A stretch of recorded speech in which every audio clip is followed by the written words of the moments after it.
संतोष मगर official या आपल्या YouTube चॅनलमध्ये स्वागत आहे. मित्रांनो, चॅनलला सबस्क्राईब केलं नसेल तर सबस्क्राईब करायला विसरू नका. शिक्षक भरती व शैक्षणिक घडामोडी संदर्भातल्या महत्त्वाच्या अपडेट्स आपण या चॅनलला पाहतो. हा व्हिडिओ जर तुम्ही फेसबुकवरती पाहत असाल तर फेसबुकला फॉलो करायला विसरू नका. आजचा जो व्हिडिओ आहे तो आहे शिक्षक भरतीच्या संदर्भातल्या एक मागणी आहे आणि त्या मागणीच्या संदर्भात आझाद मैदान मुंबई या ठिकाणी बेमुदत आंदोलन सुरू आहे. नेमकी मागण्या काय आहेत या व्हिडिओच्या माध्यमातून आपण पाहणार आहोत.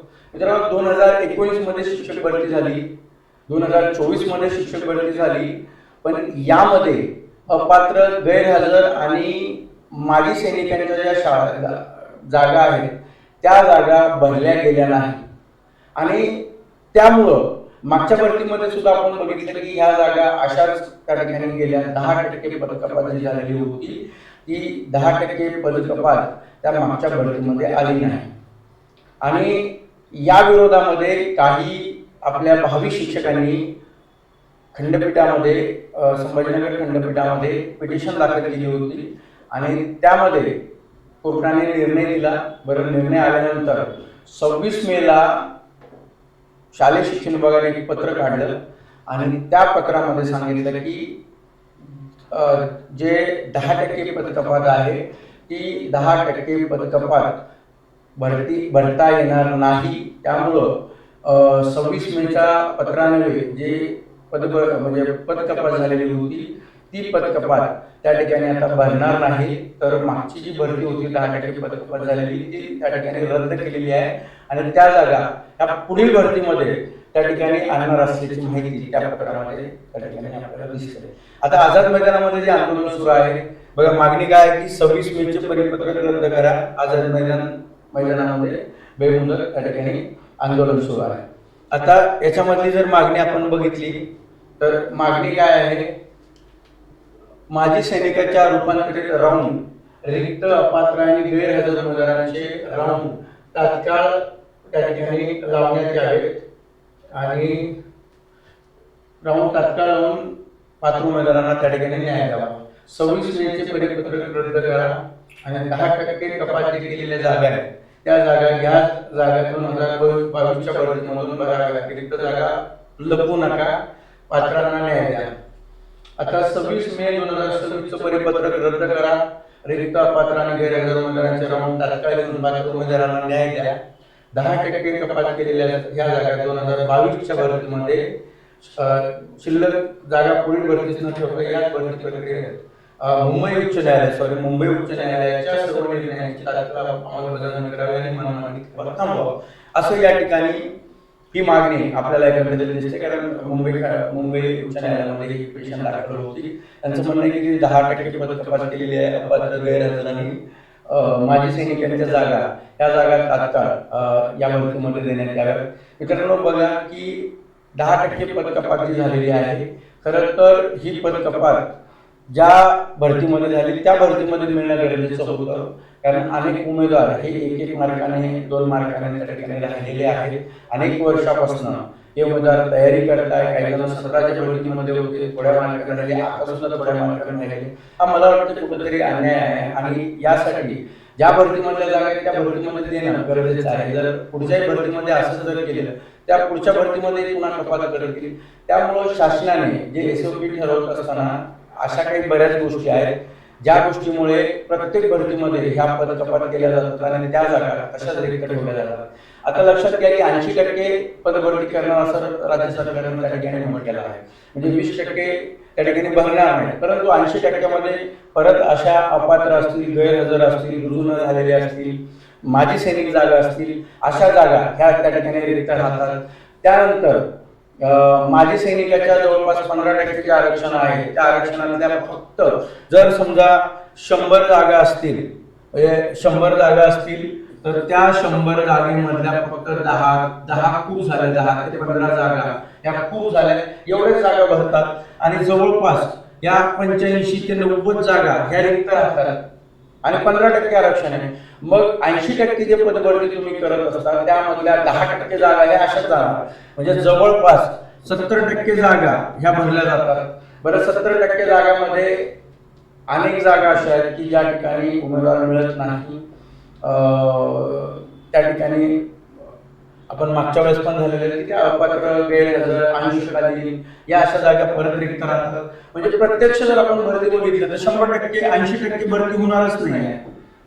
जास्तीत जास्त 50 ते 60% त्या ठिकाणी भरती होते. आणि प्रत्येक वेळेस जर असं चालू राहिलं तर अनेक जागा ह्या परत त्या ठिकाणी रिक्त राहतात, उमेदवार मिळत नाही. आणि अनेक ठिकाणी आपण बघितलंय, तुम्ही जर आकडेवारी मागची जर बघितली अनेक जागा त्या ठिकाणी रिक्त. 17च्या भरतीमधलं जर आपल्याला उदाहरण द्यायचं ठरलं तर 17च्या भरतीमध्ये त्या ठिकाणी जवळपास 17च्या भरतीमध्ये 12,334 काहीतरी भरती झालेली होती. त्यामध्ये जर आकडेवारी आपण बघितली तर जवळपास फक्त 7,000 उमेदवार त्या ठिकाणी लागलेले. म्हणजे 12,000 मधले 12,334 का 634 असं काहीतरी आकडेवारी आहे. त्याच्यातले फक्त जवळपास 7,000 शिक्षक त्या ठिकाणी लागले. म्हणजे 4,000 ते 5,000 जागा ह्या रिक्त राहिलेल्या होत्या. रिक्त राहिल्या, भरल्या गेल्या नाही. आणि मागच्या भरतीमध्ये सुद्धा 10% पद कपात केली, बरोबर. त्यानंतर दुसरी पद कपात काय झाली, केंद्र समूह जे हे होती केंद्राला शिक्षक देणार होते ते जवळपास 3,800 जागा म्हणजे 4,000 जागा त्या सुद्धा राहिलेल्या आहेत. त्या सुद्धा जागा कपात केली होती. मग आता अशी जर कपात पुन्हा या भरतीमध्ये सुद्धा झाली तर या भरतीमध्ये जास्त जागा नाही. मी काल सुद्धा व्हिडिओमध्ये सांगितलंय की 334 जागा जर सातारा जेडपी देत असेल, मागच्या वेळेस जवळपास हा आकडा जो होता तो 1000च्या वर होता. 1,100 जागा त्या ठिकाणी भरल्या गेल्या होत्या सातारा जेडपीला. आताचा आकडा दाखवते 334. म्हणजे विचार करा ह्या 334 मध्ये सुद्धा पुन्हा काही कपात झाली किंवा त्याच्यामध्ये पण काही रिक्त जागा राहतील. आता जर असं असेल तर भरती प्रक्रिया ही किती जागेची होणार? आताची आकडेवारी आपण बघितली 12,000 ते 15,000 जागेची होणार आहे. परंतु अशा जर निर्णय त्या ठिकाणी घेतला जात असतील तर मला असं वाटतं की हे जे उमेदवार त्या ठिकाणी आझाद मैदानावरती आंदोलन करत आहे, अनेक उमेदवार महाराष्ट्रातले वेगवेगळ्या ठिकाणाहून उमेदवार आले, बॅग घेऊन आले. तिथं राहायची व्यवस्था आता कशा पद्धतीने राहतात सर्वांना माहिती आहे की सामान्य उमेदवार त्या ठिकाणी आंदोलन करत आहे. आणि हे आंदोलन 1 जून पासून सुरू आहे. आज 3 तारीख 3 तारीख आहे 3 तारीख आहे म्हणजे 3 दिवस झाले हे लोक आंदोलन करत आहेत. मला असं वाटते की कुठंतरी बाकीच्या उमेदवारांनी सुद्धा यांना मदत करायला हवी, यांना सपोर्ट करायला हवा आणि त्या आंदोलनामध्ये जास्तीत जास्त संख्येने त्या ठिकाणी जाऊन जो काही पाठपुरावा आहे तो पाठपुरावा त्या ठिकाणी करायला हवा असं मला वाटतं. कारण आंदोलनाची लहर जर बघितली तर मागच्या 2 वर्षांमध्ये कमी झालेली दिसते. कारण ज्या पद्धतीने प्रेशराईज आयुक्त कार्यालय असेल, मुंबई असेल, त्या ठिकाणी ज्या पद्धतीने प्रेशराईज करायचं त्या पद्धतीने आंदोलन एक सुद्धा झालेलं दिसत नाही. फक्त काही वेळेला मुलं माघार घेतात, आंदोलन प्रेशराईज पद्धतीने करत नाही. जर तुम्हाला शासनावर प्रेशराईज करायचं असेल तर आंदोलन हे मोठ्या संख्येने व्हायला पाहिजे. त्यामुळे ही जी संख्या आहे ही संख्या वाढली पाहिजे आणि या आंदोलनाला सपोर्ट झाला पाहिजे. कारण हा लढा काही यांचा नाहीये, तो लढा भविष्यामध्ये सुद्धा तुमची अशी पदकपात होईल. हे जे धोरण आहे पदकपातीचं माजी सैनिक 15% जागा खूप झाल्या. प्रत्येक वर्षी ह्या जागा रिक्त राहतात. मला वाटतं की ह्या आरक्षणाला कुठेतरी चॅलेंज झालं पाहिजे. आरक्षणाला माझा त्या 15%चा विरोध नाही आहे, परंतु ह्या नेहमी पद्धतीने जागा रिक्त राहतात किंवा मग त्याच भरतीत ह्या तत्काळ कन्वर्ट झाल्या पाहिजे अशी तरी परवानगी घ्या. कारण ह्या जागा रिक्त राहतात आणि विद्यार्थ्यांचं शैक्षणिक नुकसान होतं. त्यामुळे याही निर्णयाला कुठेतरी विरोध झाला पाहिजे. या जागा 10% जागा ह्या भरतीमध्ये वाढू शकतात. त्यामुळं लढणारे आता त्या तांत्रिक मुद्द्यावरती अभ्यास न करता मोगल पद्धतीने लढताना दिसत आहे. त्यामुळे छोट्या गोष्टी आहेत, बऱ्याच गोष्टी अशा आहेत की ज्या गोष्टीवरती जर तुम्ही काम केलेलं अनेक जागा ह्या वाढवू शकतात. आणि या विषयावरती काम करणं गरजेचं आहे. कारण ही कपात या भरतीत झाली मागच्या, पुन्हा या भरतीत जर झाली तर अधिक जागा कमी येण्याची शक्यता आहे. त्याच्यामध्ये ही जर अशी कपात परत झाली तर पुन्हा जागा कमी होतील.